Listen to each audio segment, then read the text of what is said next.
Šilumos kainų tema be abejonės pati karščiausia prieš artėjančią žiemą.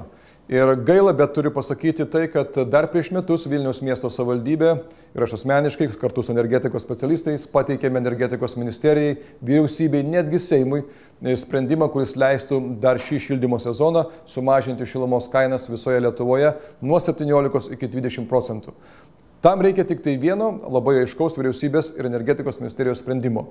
Elektros kvota, kurią gamina šiuo metu elektrėnai ir kurie gamindami elektrą šilumą išmeta į šalia esantį ežerą, kitaip tariant šildo karosus, padalinti Lietuvoje esančiam kogeneraciniam elektrinėm, kurios gamina ir elektrą, ir šilumą atiduoda miesto gyventojams arba miestelių gyventojams. Taigi šis greitas sprendimas dar šį sezoną leistų visiems šilumos vartotojams sutaupyti apie 150 milijonų. Na, o pagrindiniai mūsų siūlymai yra labai aiškus. Mes neturime vaikytis didelių strateginių projektų, apie kuriuos šiandien kalba vyriausybė.